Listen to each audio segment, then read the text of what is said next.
Car हे असंच राहू दे आता बरं असं सांगू आता संतांचे उपकार मज निरंतर जागविती काय द्यावे त्याशी व्हावे उतराई ठेविता हा पायी जीव थोडा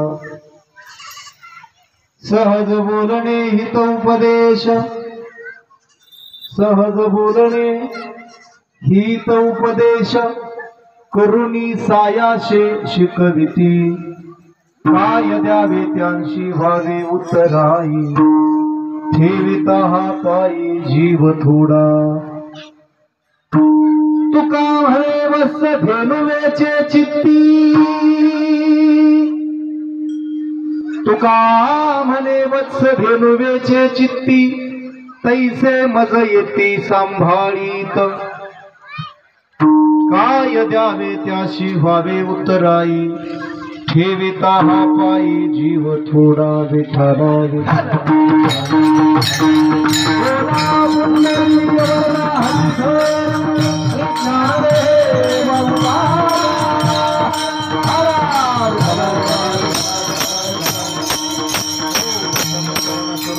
सांद्रणीलांबुदाभं जघननिहितपाणिं मंडनं मंडनानां तरुण तुलसीमालां कंधरं कंजनेत्रं सदय धवलहासं विठ्ठलं चिन्तयामि कलावज्ञ जीवोद्धरार्थावतारं कलङ्काङ्कतेजोदिकामोदिवक्त्रं खलानीशवादापणोदाहरक्षं समाधिस्थमूर्तिं भजे ज्ञानदेवम् ओम नमो ज्ञानेश्वरा करुणाकरा दयाळा तुमचा अनुग्रहो लाधलो पावन झालो चराचरी मी गळा कुसरी काहीच नेले बोलतो वचने अतिभाविका एका जनार्दनी तुमचा दास त्याची आस पुरवावी नमो सद्गुरु तुकया ज्ञान दीपा नमो सद्गुरु सच्चिदानंद रूपा नमो सद्गुरु भक्त कल्याण मूर्ती नमो सद्गुरु भास्करा पूर्ण कीर्ती पांडुरंगा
एकनाथा पायी माथा ठेविला नका पाहू गुणदोष झालो दास पायांचा मस्तक माझा पायावरी तुम्हा वारकरी संतांच्या अहो स्वामी तुकया देवा यावरी न करावा अभिरू सहज लिळे तुम्ही वह्या रक्षलिया निज सत्ते निळा म्हणे धराल हाती तरी द्याल मती निरुपम नमो ज्ञानेश्वरा निवृत्ती उदारा सोपान देवा मुक्ताबाई नमो त्रिभुवन आद्यत्रय जननी देवाची विठ्ठल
पंढरीच्या देवराया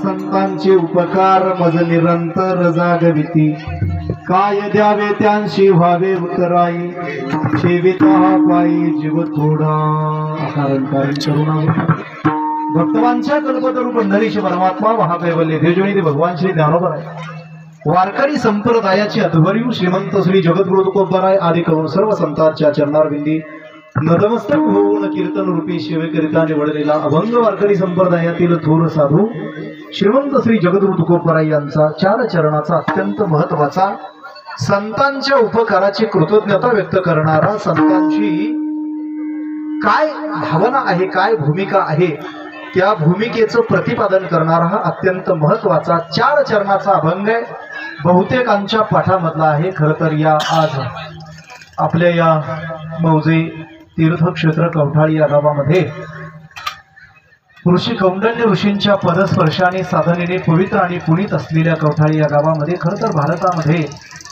अनेक राज्य आहेत त्याच्यामधलं विशेष स्वरूपाचं राज्य जर कोणतं असेल तर त्या राज्याचं नावच आहे महाराष्ट्र आणि महाराष्ट्रामध्ये सोलापूर जिल्हा आणि सोलापूर जिल्ह्यामधलं पंढरपूर उभ्या विश्वामध्ये उभ्या जगामध्ये सगळीकडं संतांच्या विचाराने कळतय गाजतय आणि हे गाजत असताना आज पुण्यसलीला अखिल जगताला पावन करण्यासाठी अखंडपणे अविरतपणे वाहत असलेली चंद्रभागा माता आणि चंद्रभागा मातेच्या तटाकावरती असलेले हे कवठाळी गाव आणि या चंद्रभागेच्या मातेच्या तटाकावरच्या कवठाळी गावामध्ये गोडसे वस्तीला अर्थातच गोडसे वस्तीच्या या संपूर्ण मंडळींच्या उपस्थितीमध्ये खूप सुंदर पद्धतीनं नियोजित अनियोजित अशा स्वरूपाचा हा जो काही कीर्तनाचा महोत्सव आहे हा खरं तर आजच्या अभंगाचं प्रयोजनच हे आहे. ज्या मंडळींनी ह्या सगळ्या गोष्टींसाठी अट्टहास घेतला संतांच्या विभूती या लोक उपकारासाठीच असतात असं सगळ्या संतांनी सांगितले. बरोबर आहे. संत उपकारासाठी येत असतात असं सांगणारी अनेक प्रमाण आपल्या समोर अभ्यास केल्यानंतर लक्षात येतील. आज आपल्याला या अभंगाच्या माध्यमातून महाराज जी गोष्ट प्रतिपादित करतायत सांगतायत आजच्या अभंगामध्ये तुकोबाराय बोलतात काय संतांचे उपकार सांगावेत. संतांचे उपकार शब्दामध्ये मांडता येत नाही. काय करतात संत तर ते मज निरंतर जागविती. संत आम्हाला निरंतर जाग ठेवतात अखंड जाग ठेवतात. हे संतांचं कार्य आहे काम आहे. आणि मग अखंड संत आम्हाला जाग ठेवण्याचं काय करतायत तर काम करतायत. त्यांचे उपकार काय सांगू म्हणतात तुकोबाराय. काय सांगू काहीच सांगता येत नाही शब्दामध्ये मांडता येत नाही. हा संतांचा उपकार आहे. काय सांगू आता संतांचे उपकार मज निरंतर जागविती ते आम्हाला अखंड जागाच्या स्वरूपाचं ठेवतात. त्यांच्या उपकारातून आम्हाला उतराई हे होता येत नाही. काय द्यावे थोडं हळू वाजवायचं. काय द्यावे त्यांची व्हावे उतराई. काय त्यांना आपण दिलं म्हणजे त्यांच्या उपकारातून आपल्याला उत्तीर्ण होता येईल तर काहीही नाही. काय द्यावे त्यांची व्हावे उतराई. तर शेवटी तुकोबाराय तिथं बोलतात की ठेवीत हा पायी जीव थोडा. जीव जरी त्यांच्या पायावरती आपण वाहिला तरी सुद्धा संतांचे आपल्यावरती असलेले जे काही उपकार आहेत गड्या ते काय होणार नाहीत भेटणार अशा स्वरूपाचे नाहीत. काय द्यावे त्यांची व्हावी उतराई ठेवीत हा पायी जीव थोडा. सहज बोलणे संतांचं बोलणं गुरु कसं आहे सहज आहे. हा सहज बोले सहज काय महाराजांनी सांगितलं सहज बोलणं सहज आहे आणि उपदेश कशाचा आहे हिताचा उपदेश आहे. सहज बोलणे अरे बोलणं सहज आहे त्यांचं उपदेश हिताचा आहे. हित उपदेश करुणी सायाशे शिकविती प्रयत्नपूर्वक. सायास शब्दाचा अर्थ पहिल्यांदा सांगून जातो प्रयत्न कष्ट अट्टहास संत घेतात सायास करतात ते करुणी सायाशे शिकविती. आणि शेवटी तुकोबारांनी सांगितलं बाबा काय द्यावे त्यांची व्हावे उतराई ठेवीत हा पायी जीव थोडा. तुका म्हणे वत्स धेनुवेचे चित्ती. तुका म्हणे धेनुवेचे चित्ती वत्स. वत्स वत्स कळते का गाईचं वासरू. तुका म्हणे वत्स धेनुवेचे चित्ती तैसे मज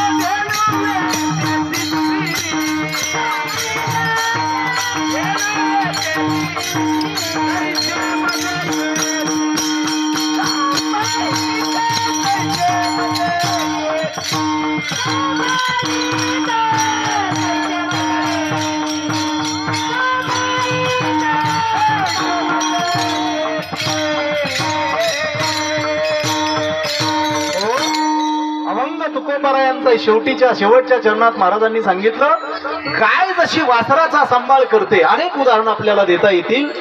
संतांनी मला तसं सांभाळलेलं आहे. तैसे मज येती सांभाळीत. तसे संत आम्हाला काय करतात तर सांभाळत येतात. संत सांभाळतात. खर तर सुरुवात करण्याच्या अगोदर एक अत्यंत महत्वाची गोष्ट आहे. समोर माझ्या ज्या आयाबाया बसलेले तुम्हाला हात जोडून विनंती करतो की जे आजूबाजूला आपले ही जी वारकरी उभा राहिलेत ना आपली पिळगी मोबाईल मध्ये येते. कुठं आहे आपली पिळगी कुठं आहे सध्या मोबाईल मध्ये आहेत. आणि यांच्या गळ्यामध्ये टाळ आहे. जरा टाळ्या वाजवा यांच्यासाठी. हा आपली पोरं मोबाईल मध्ये आणि मोबाईल मध्ये ते काय जागतिक विषयाची चर्चा करत नाहीत. हा जागतिक विषयाची चर्चा मोबाईल मध्ये त्यांची चालू नाही. नको त्या गोष्टीमध्ये ती पोरं घडून पडलेली आहेत. काही काही पोरं जेवण करत नाही मोबाईल शिवाय, गुरु करत नाही जेवण पोरं मोबाईल शिवाय. बरोबर आहे की नाही? खरं. आता सुद्धा कीर्तनात काय काय जण बसलेले आहेत, पेग्याच्या हातात मोबाईल आहे. जरा बघा आजूबाजूला, नका बघू, माझ्यावर विश्वास ठेवा. बरोबर आहे की नाही? आता सुद्धा काही पोरांच्या हातामध्ये मोबाईल आहे. या मोबाईलनं बरं नाही केलं ग बया. बरोबर आहे की नाही? मोबाईलनं चांगलं काय केलं याच्यापेक्षा आमचं सुखाचं, समाधानाचं, आनंदाचं आयुष्य हरवून घेतलं. कारण आईला पोरगं ओळखत नाही, बापाला पोरगं ओळखत नाही. त्याला फक्त आणि फक्त काय कारणीभूत आहे? वाजवा टाळ्या. टाळ्या वाजवू देत बघा अजूनही म्हणजे हा. पोराच्या हातामध्ये, स्वर जरा कमी करायचं, पोराच्या हातामध्ये मोबाईल आहे. ते पोरग आईला ओळखत नाही, ते पोरग बापाला ओळखत नाही. त्याला मोबाईल शिवाय दुसरं कोणी ओळखू येत नाही. पहाटे 4 वाजल्यापासून रात्री 10 वाजेपर्यंत घरामध्ये आई तडफडते. कोणासाठी? कोणासाठी तडफडते? कोणासाठी अट्टहास चालू असतो तिचा?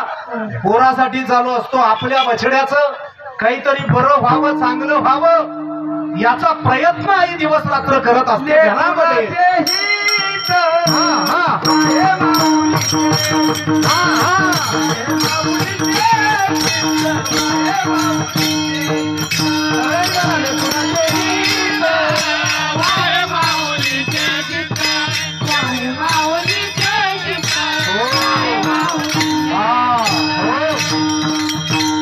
महाराजांनी सांगितलंय लेकराचं हित त्याचा विचार आई करते. तुकोबाराय बोलतात, अरे लेकराच्या हिताचाच विचार आई करत असते.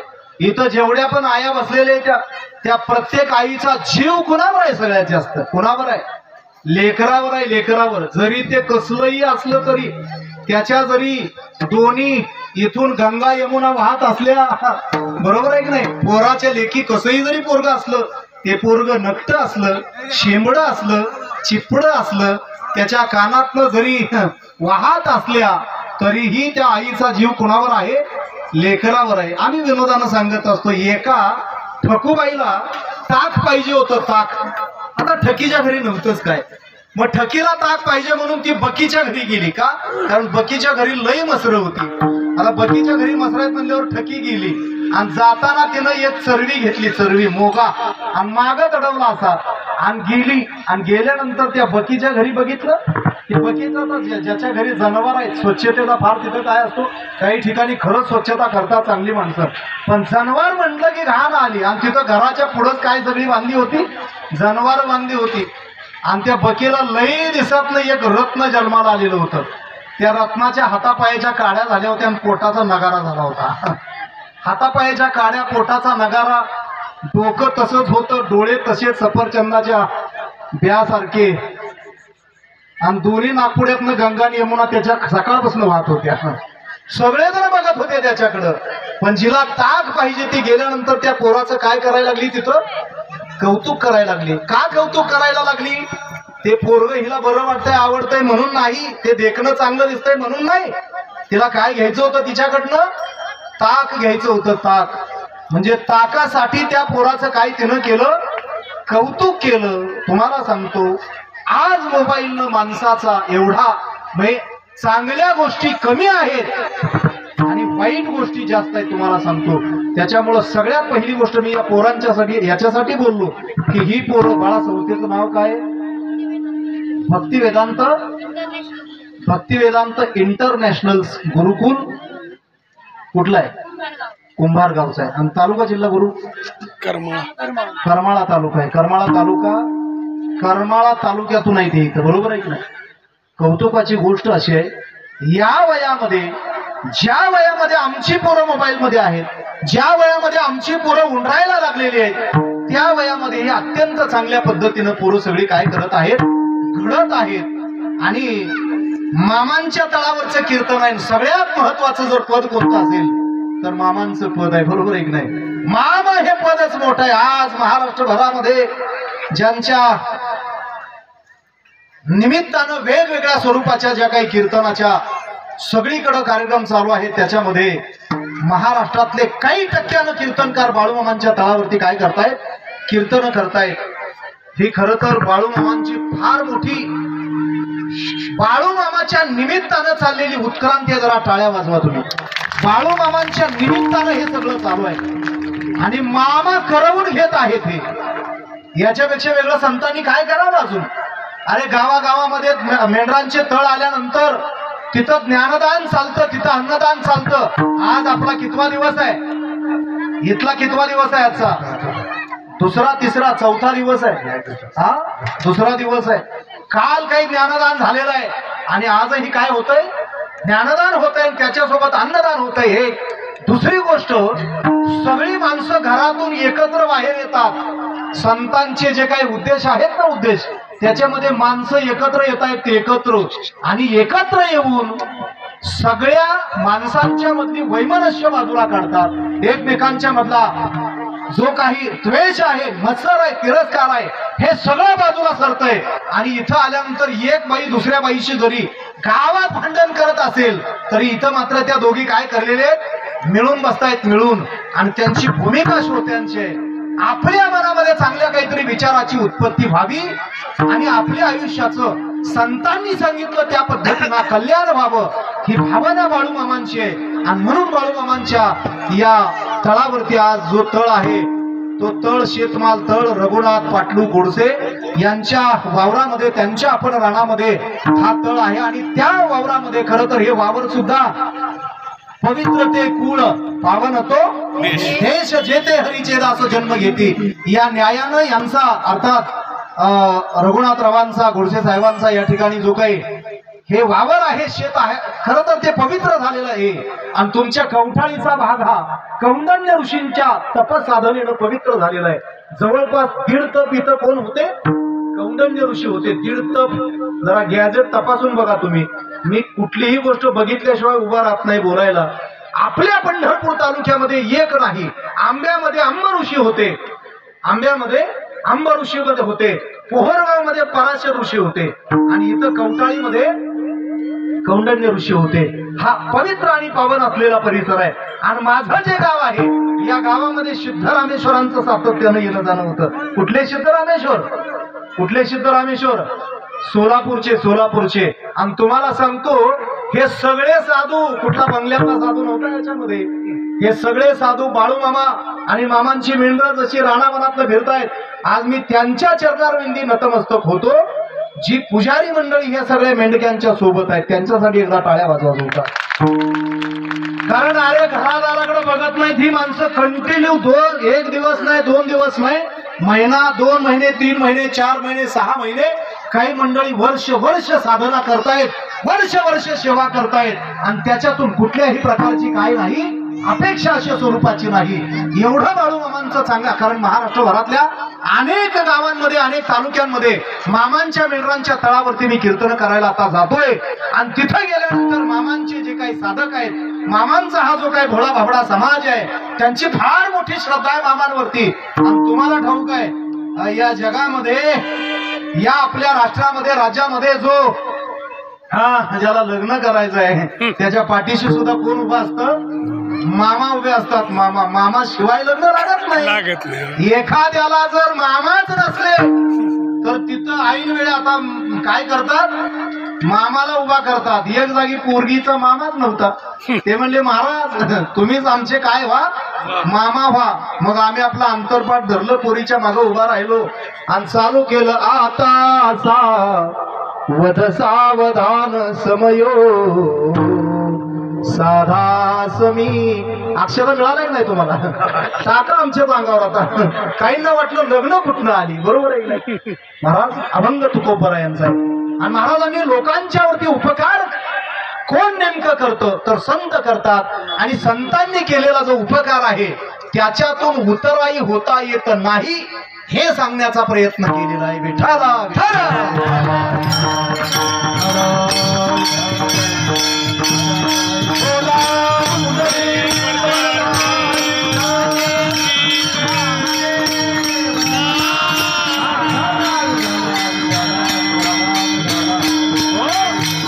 या जगामध्ये उपकार करता संत येते उपकारासाठी.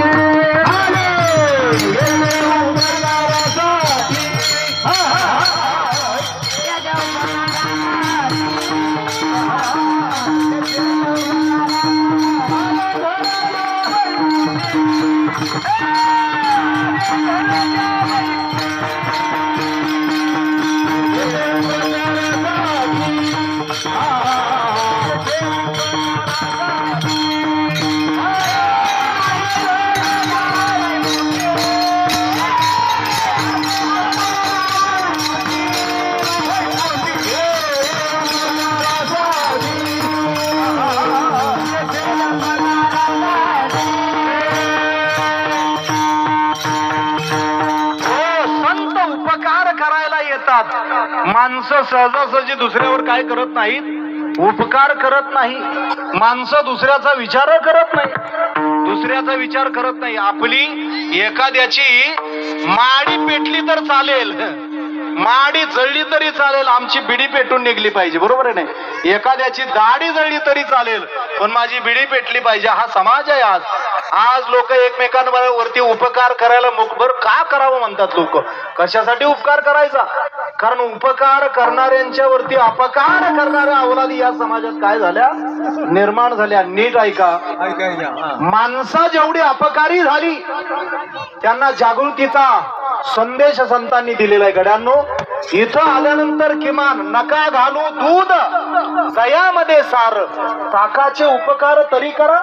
नाही माणसं दुसऱ्यावरती उपकार करत, पण संतांनी सांगितलं, संत काय करतात, उपकार करत असतात. येथे उपकारासाठी येतात आणि उपकारच करतात, दुसरं काही करत नाहीत. या बंधामध्ये प्रवेश करा. महाराजांनी सांगितलं, काय संतांचे उपकार सांगू, काय सांगू आता, काय सांगू आता संतांचे,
करतात. पण कलिधर्म मागे सांगितले संती. कलियुगामधली परिस्थिती वेगळी बरं का. कलियुगामध्ये दोन प्रकारचे, आता 2-4 दिवस झाला आम्ही चिंतन नवीन करतोय. प्रत्येक माणसामध्ये 2 माणसं दडलेली आहेत, असा एक विषय समोर आहे सध्या प्रत्येकामध्ये. म्हणजे मी तुम्हाला बाहेरून दिसणारा वेगळा आहे आणि आतून असणारा वेगळा आहे, प्रत्येकाचा आहे बरं का. हे आता तळ पडलाय मामांचा आणि कीर्तन आहे संध्याकाळी 7 ते 9. हे कळलं बरं का, कळलं. आपल्याला वाटलं चला कीर्तनाला जाऊ, आपल्याला बरं का. पण बाहेरचं म्हणलं तू नाही गेल्यावर काही कीर्तन होत नाही का काय. बरं जायचं आहे तर मग 8:30-9 बरोबर आहे. हे बाहेरचं म्हणायला लागलं. जे आतमधलं म्हणताय चला जरा ऐका नीट. प्रत्येकामध्ये 2 आहेत. एसटी मध्ये गर्दी पडलेली आहे आणि एसटी मध्ये गर्दी पडल्यानंतर तिथं एक बिचारी बाळ लेकरू आहे, तिच्या हातामध्ये 4-6 महिन्याचं. एसटी मध्ये गर्दी आहे, ती एसटीने चाललेली आहे. आम्ही सीटवर बसलेलो आहे, सगळ्या सीट पॅक आहेत. त्या बस मधल्या गर्दीतल्या सगळ्यांनाच वाटतंय या बिचारीला आपण काय केली पाहिजे, काय केली पाहिजे, बसायला जागा दिली पाहिजे, असं वाटतंय की नाही प्रत्येकाला. पण लोक म्हणतात मला कशी बशी मिळाली, तिचं काहीतरी बरोबर आहे. आतलं म्हणताय तिला बसायला जागा दिली पाहिजे, पण बाहेरचं म्हणताय तुला मिळाली बघ, नका विचार करू बाकीचा, बरोबर आहे की नाही. दारामध्ये आलेली भिकारी नाही, तिला द्यावंसं कुणाला वाटत नाही. आम्ही इकडं तिकडं फिरत असताना अनेक लोक आम्हाला मागत फिरतात. आम्हाला आमच्या आतमध्ये जो आहे त्याला वाटतंय आम्हाला काय केलं पाहिजे, याला काहीतरी दिलं पाहिजे. पण बाहेरचं म्हणतंय लगाई फुकट फिरून खाते, ती नका देऊ त्यांना. कळतंय का. म्हणजे आम्ही एकामध्ये काय आहोत, 2 आहोत. देव जे बघतो ते आतलं आहे, प्रमाण गायचं नाही. आता देव बघत असतो ते आतलं, देव बाहेरचं बघत नाही बरं का. सांगतात एक माणूस असा फिरत फिरत फिरत चालला होता. येडगाट असेल, त्याला भेटलं एक जण, त्याला तहान लागली होती. आणि तहान लागल्यानंतर त्या बारक्यापर्यंत नादच करायला नाही. त्या बारक्याला म्हणलं मला तहान लागली. ती म्हणला तुम्हाला काय पाहिजे बोला, काही चहा पाणी असेल तर दिलं तर बरं होईल. ते म्हणला चला घराकडे माझ्या. त्याला घराकडे घेऊन गेला. म्हणला चहा पाणी काय दररोजच पितोय, दुसरं काय मिळेल का. त्यानं सांगितलं ताक आहे आमच्या घरी, ताक आहे म्हणून सांगितलं. ह्याला आनंद झाला. म्हणला चांगली गोष्ट आहे, ताक आहे आणा म्हणलं. ताक तांब्या भरून ताक आणलं त्यानं. हे घटा घटा घटा घटा पिऊन टाकलं. यानं आनंद वाटला. त्यानं सांगितलं अजून जरा ताक मिळेल का? ती म्हणला हा, चरबी संपस तर तुम्हालाच आहे म्हणला. 2 तांबे ताक पेला, 3 पेला. त्यानं सांगितलं बस आता संपलंय ताक. मग हे आता पेणार ना गपचे पिऊन उठून जावं का नाही? लय विरकी पेणार हो. ते म्हणलं तुझ्या घरी एवढं ताक कसं काय शिल्लक आहे?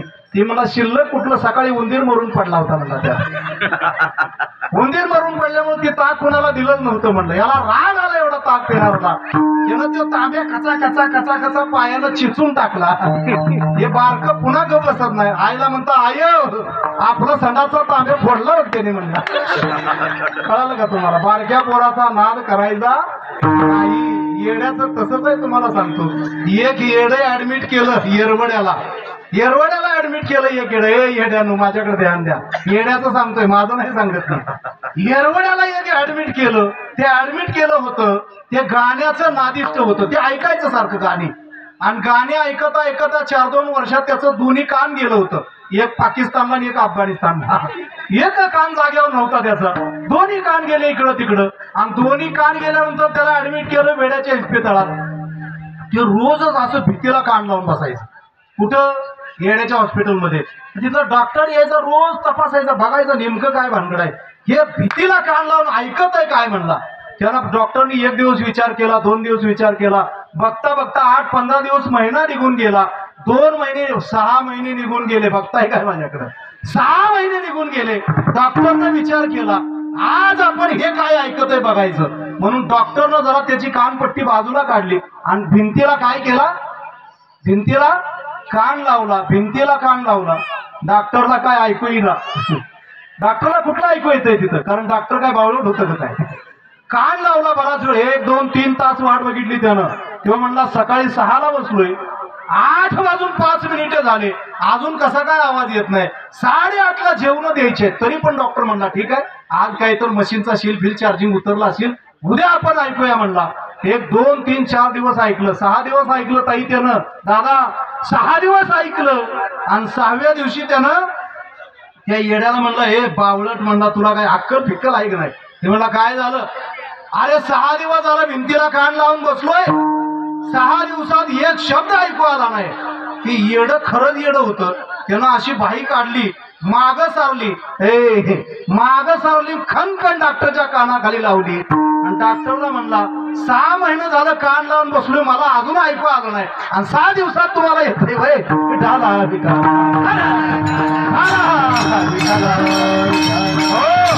अरे असं तुका म्हणे कैसे आंधळे हे जन गेले विसरून खऱ्या देवा. मामांचा जो प्रयत्न आहे हे संतांचा अट्टहासच आहे. संत आंधळ्या लोकांना डोळे देण्याचं काम करतात. संतांनी आंधळ्यांना डोळे दिले.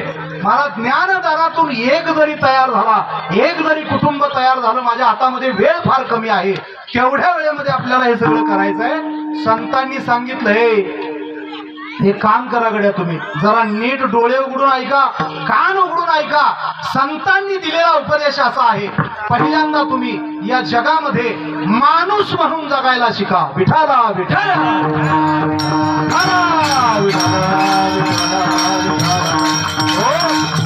तुम्ही माणूस म्हणून जगायला लागला की तुमचे सगळे मार्ग सोपे होतात. आणि प्रगतीच्या वाटेवरती तुम्हाला सांगतो, माणसापेक्षा मांजरापेक्षा माणसं लय आडवी जाते. एखाद्याचं चांगलं झालं की एखाद्याला बरं वाटेलच असं नाही. ऐका, दुसऱ्याचं बरं आपल्याला बरं वाटलं पाहिजे तर आपलं बरं होतं, ही संतांची भावना आहे. मामांचा मेसेज असा आहे, या जगामध्ये आल्यानंतर उपकार करायला शिका. अनेक अंगाने उपकार. काय सोबत आहे? काय सोबत आहे? आपल्या सोबत काहीच नाही. याचा अर्थ काहीच गोळा करू नका असं नाही. अरे कष्टानं कमवा ना, कष्ट करा. हे बघा, जी माणसं निघून गेली, मरून गेली आपल्यातून, मी सांगत असतो कीर्तनातून, आपल्या हातातून निघून गेलेला जो काळ आहे ना, तो परत माघारी काय होत नाही, येत नाही. म्हणून पाप आणि पुण्याचा विचार करत असताना आपलं पारडं हे पापाच्या बाजूला झुकलं पाहिजे. माझं वाक्य महत्वाचं आहे का? एक गोष्ट करा, आपल्या पोटामध्ये जो घास चाललेला आहे त्या घासातून उत्पन्न होणारी बुद्धी वाईट होणार नाही याचा विचार केला पाहिजे. हे ज्ञानोबरायांचं म्हणणं आहे. आहार तरी शेविजे, युक्तीचे नि मापे मविजे. एक साधू जेवायला गेला चोरट्याच्या घरी. साधू चोराच्या घरी जेवायला गेला. उदाहरण इतिहासातले प्रसिद्ध उदाहरण आहे. चोरट्याच्या घरी जेवायला गेला. आजीनं, चष्मेवाल्या आजीनं खीर तयार केली होती. कशाला? जेवायला. खीर तयार केलेली आहे. साधू जेवायला बसला. पण साधूने विचारलं, एकतर बाबा मी कुणाच्या घरी काय करत नसतो, जेवायला जात नसतो. साधू कोण? आमच्या गावात एक, आता ह्यांनी हे लावलंय की कसं काय करायचं, माणूस आहे असा, या तात्या जेवायला. तात्या म्हणणार वाढा ताट.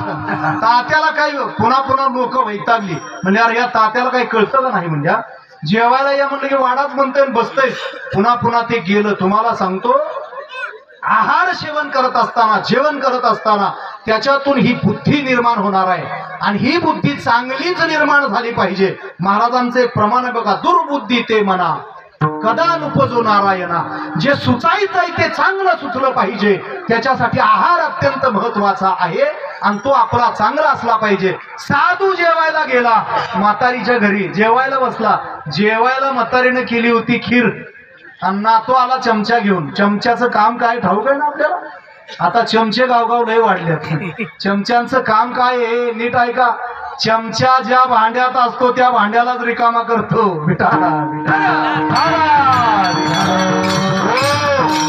म्हणून चमच्यांपासून सावधान. चमच्यांनी लय भांडी रिकामी केली अशी, कळलं का तुम्हाला? रावण कुणी रिकामा केला? हे रावणाचं काय कौतुक होतं. साधू जेवायला बसला, चमच्यानं खीर खाल्ली आणि खाता खाता खाता जी खीर खात होता त्या खिरीचा परिणाम असा झाला, साधू तैल बुद्धीचा होता, साधूच्या बुद्धीवर परिणाम झाला.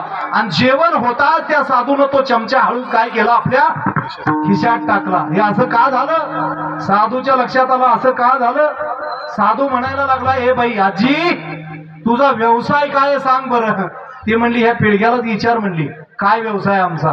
त्याला विचारलं, काय रे बाबा काय धंदा करतो तू? काय नाही म्हणला, माझा चोरीचा व्यवसाय. म्हणला, हा चोरीचा व्यवसाय? आणि हे आज हे घेऊ काय कवटाळीनं आणलं होतं म्हणला चोरून काल. मग आता चोरून आणलेल्या गावापासून खाल्लेल्या किरीनं काय परोपकाराची बुद्धी सुचणार आहे का? काय परोपकार होणार आहे त्याच्याकडून? परोपकार नाही होणार त्याच्याकडून. म्हणून तुका मरे फार थोडा तरी परोपकार, आपल्याकडनं परोपकार झाला पाहिजे. आता खरं खरं लोक बोलतात, खरं बोललं पाहिजे, खरं बोललं पाहिजे. ना खरं खरं बोलणाराचं चालतंय का सांगा बरं? खरं बोलणाराचं खरं चालत नाही बरं का. हे नीट ऐका, सगळ्यांनी जर खरं बोलायला चालू केलं तर जग चालेल का? तुम्ही म्हणसाल लागा ही खोटं बोलायला सांगताय मग बसून. मी खोटं बोलायला सांगत नाही. शास्त्रज्ञांचं विधान आहे की जगातली जर सगळीच माणसं खरं बोलायला लागली तर आम्हाला तुम्हाला सगळ्यांनाच काय बोलावं लागेल? खरं बोलावं लागेल. आणि खरं बोलल्यावर चालत, मी जर खरं बोलायला चालू केलं तर म्हणताल बरोबर आहे खोटं आहे म्हणताल की नाही तुम्ही? गावगाव सगळं असंच आहे तुम्हाला सांगतो. म्हणजे आळीमिळी गुप चिळी, तुमचं तसं आमचं, या सगळ्या गोष्टी गावामध्ये चालू आहेत. महाराज सांगतात, संतांनी आमच्यावर जो उपकार केला थोडा पापाचा आणि पुण्याचा विचार करा. आम्हाला संतांनी पुण्याकडे प्रवृत्त केलं आणि आमचं पाप संपवलं. विठाला विठाला.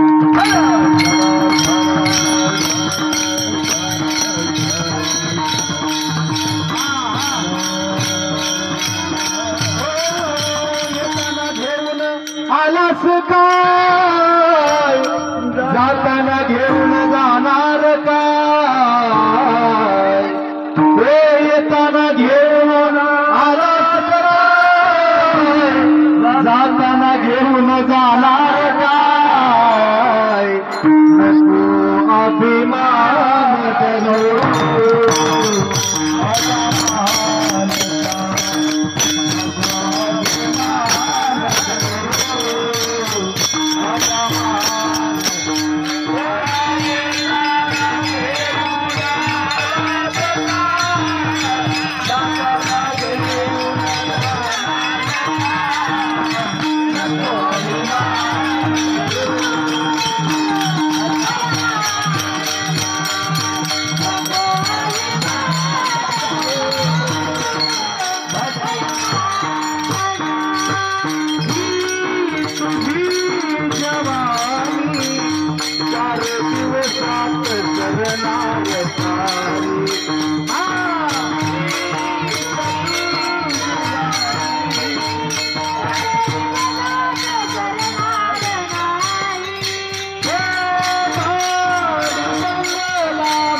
चार दिवसात जाणार हरी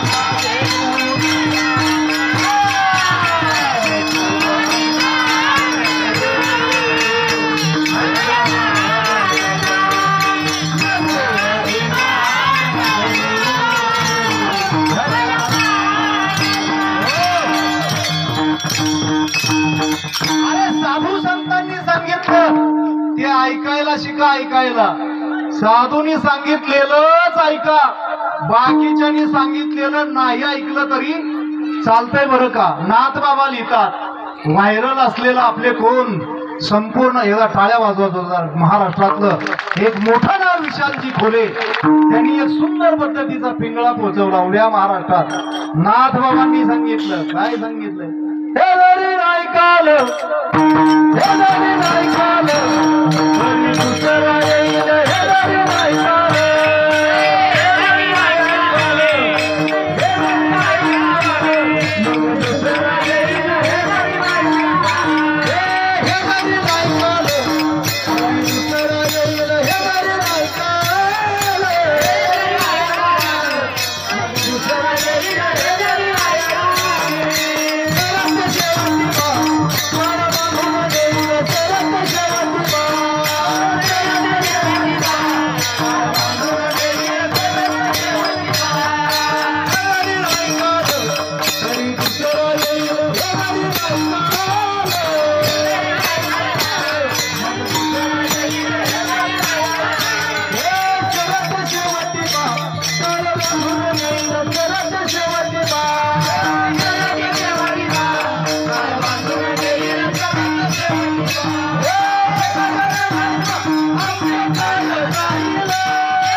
असेच आपले नवनवीन व्हिडिओ पाहण्यासाठी आपल्या चॅनलला लाईक करा, सबस्क्राईब करा, कमेंट करा आणि बाळूमामाची आरती प्रवचन सर्व व्हिडिओ रोज पाहण्यासाठी विसरू नका.